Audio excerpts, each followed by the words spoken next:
உங்களுக்கு தெரியுமா, உங்க நெயில் உங்க ஹெல்த்தை பத்தி பல விஷயங்கள் சொல்லிக் கொடுக்கும்.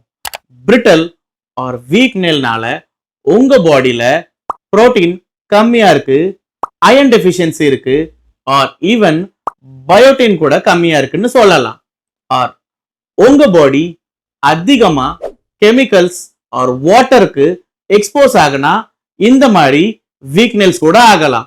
ஸோ இதை ப்ராப்பரா பார்த்துக்க உங்க நெயில்ஸ் அண்ட் கியூட்டிகல்ஸை மாய்ஸ்சரைஸ் பண்ணி நல்லா பார்த்துக்கோங்க. நகம் கடிக்கிறத அவாய்ட் செய்து ப்ராப்பரா நெயில் கட்டரை வச்சு கட் செய்யறது ரொம்ப நல்லது. Almonds oil or coconut oil apply செய்யறதும் ஹெல்ப் ஆகும். மீன்வைல் உங்க ஃபுட் டயட்ல முட்டை, பால், தயிர், பீனட்ஸ், சிசமி சீட்ஸ், கீரை, ஆம்லா, டேட்ஸ் அண்ட் ஜாகரி சாப்பாட்டுல எடுக்கிறது ரொம்ப ஹெல்ப்ஃபுல்லா இருக்கும். இதே மீறி உங்க நெயில் அப்படியே வீக் ஆகவோ, பீல் ஆகவோ ஆர் கலர் சேஞ்சஸ் ஆச்சுன்னா உங்க டாக்டரை கன்சல்ட் செய்யறது ரொம்ப நல்ல விஷயம்.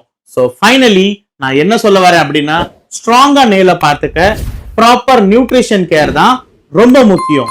நன்றி.